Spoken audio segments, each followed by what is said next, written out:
Go. All right. So what we're doing is finding volumes of solids of revolution. And before we start to actually do any of that sort of stuff, I want to connect you to something that you already know about, which is the volume of a roll of quarters. We may not know exactly what that volume is, but we can figure it out by using this diagram right here. You'll notice that the roll of quarters is just a bunch of little discs that are all put together into a roll to create a cylindrical solid.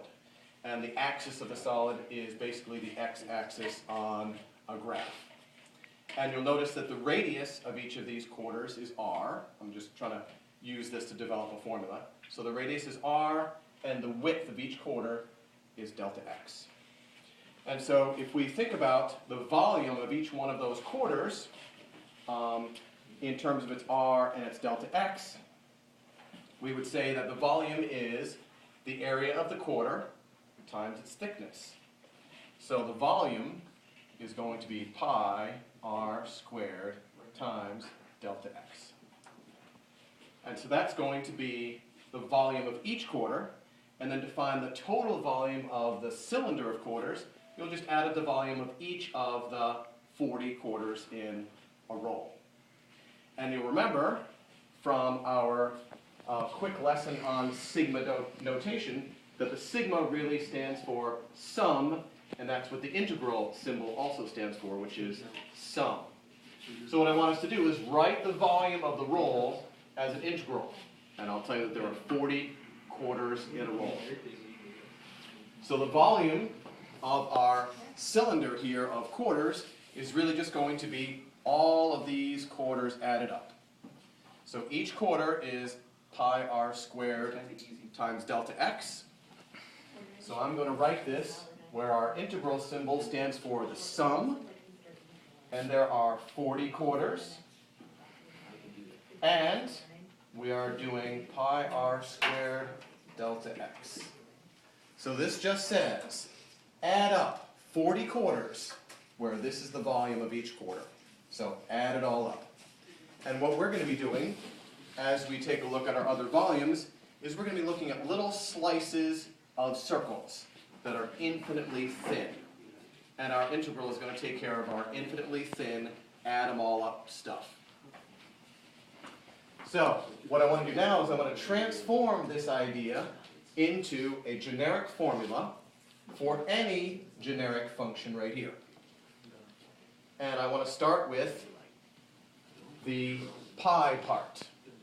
And the pi is going to be the same for both, because in this generic function right here, what we're going to do is we're going to rotate this function around the x-axis so that it creates basically a cylinder like we have over here. So you can see that we have a circle, just like one of the quarters, that's right here. And the area of this circle is going to be the same as it was for the quarters, where that's the r. So we're going to have the volume is still going to be pi r squared. Pi r squared. But instead of delta x, we're going to do dx. Because that's the way we usually do our integrals, with dx instead of delta x. Now there's a problem here. We have an r for radius and an x for our other variable, and those don't match up. And so we need to match them up. So we're going to go back to here, and we're going to recognize that the radius is really just the height of the function. The radius is just f of x. So for any function that we have, if we want to find the volume as it's revolved around the x-axis, we're going to do pi times, instead of r, we're going to do f of x squared dx. So here's our generic formula for the volume of any function being rotated around the x-axis. And the key is to square the radius, which is really just the function value, the height of the function. Pi is just a constant that we'll kick out later, and dx is just dx.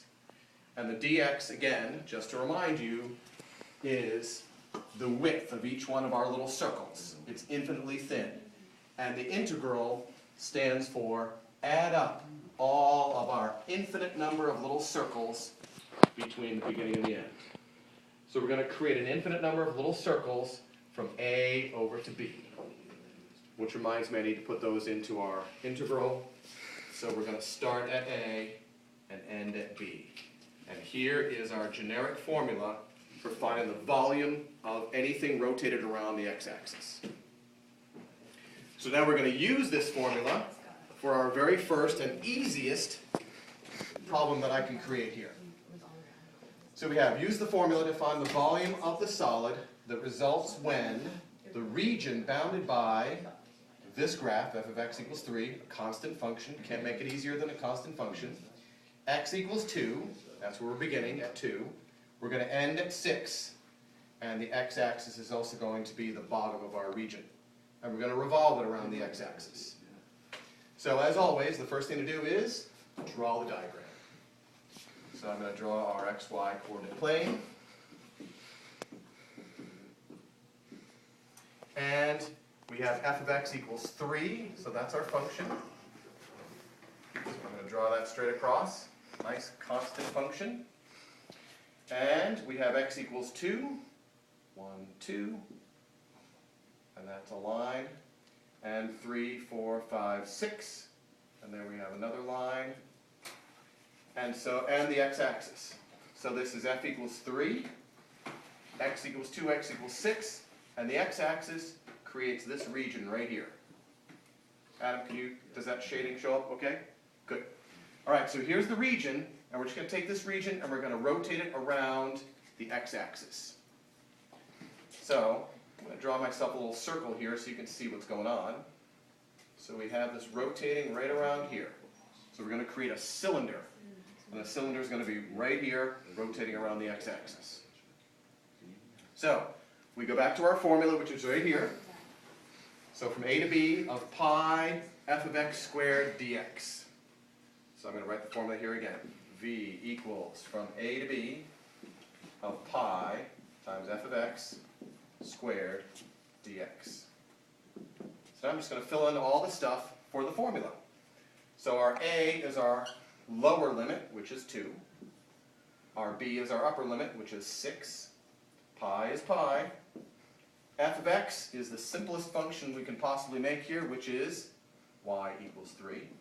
So f of x is just 3 squared dx. And then we just do our integration. So we have integral from 6 to 2. I'm going to kick the pi on the outside. 3 squared is 9 dx. And then we're going to evaluate that after we integrate. So we're going to have pi times 9x on 6 to 2. So we got pi times 9 times 6 minus 9 times 2. So that's pi times 54 minus 18, which is 36. So what we have is 36 pi cubic units. And so again, just to summarize what we did here, is we used our formula. And we added up, because the integral symbol says add them all up. All of these infinite number of little circles that go all the way around the x-axis. So the integral says add them all up, starting at 2, going up to 6. Pi, here's our f of x. Our f of x is just 3, we squared it. And our dx takes care of the width of all of those little circles going across. And then we evaluate it just the way we do all of our other integrals, and we have 36 pi as our first volume of revolution. I'd like to do one other problem for this particular video, which I'm going to do over here. A little quick erasing. I guess I could have left the roll of quarters up there to refer to, but I think you may have it by now. So here is our next example. We have f of x equals 2x. And we're going to go from 0 to, not x, but 3. And we're still going around the x-axis. And, again, the first thing to do is to draw ourselves a diagram. So we have 1, 2, 3. 1, 2, 3, 4, 5, 6. So we have 0, 0, 1, 3, 2, try again, 1, 2, 1, 2, 2, 4, and 3, 6. Hopefully that's a straight line. So here is our f of x, and we have x equals 0 and x equals 3. That's right to here. And so we have this region that we are going to rotate around the x-axis. So again, I encourage you to draw a little circle there. So again, you can see that we're rotating around the x-axis, and if we fill in the rest of the diagram here, you can imagine that what we have really here is a cone, where it's gradually getting smaller and smaller circles. So we have a cone revolving around the x-axis. So let's use our formula to plug our information into and get our volume of that cone. And you may remember that the formula for the volume of a cone is 1/3 pi r squared h. So here's our integral. And we're going to integrate from 0 to 3. Pi again, because it's pi r squared. It's always circles. Our radius, again, is really just the height of the function. The radius is just the height of the function. So our function is 2x. And we're going to square that. And we're integrating with respect to x, dx. So again, we just grind through the integration. I'm going to kick the pi on the outside, and we got 4x squared dx from 0 to 3. Integrating is easy, so we got pi, and we got 4x to the third over 3 from 0 to 3. So we got pi. 3 cubed is 27, divided by 3 is 9, times 4 is 36, minus, putting in 0 there, we get 0. So we get 36 pi again. That was not intentional. I didn't mean to make two problems that have both the same answer, but there is 36 pi. And there is your introduction to volumes of revolution. Thanks, Adam.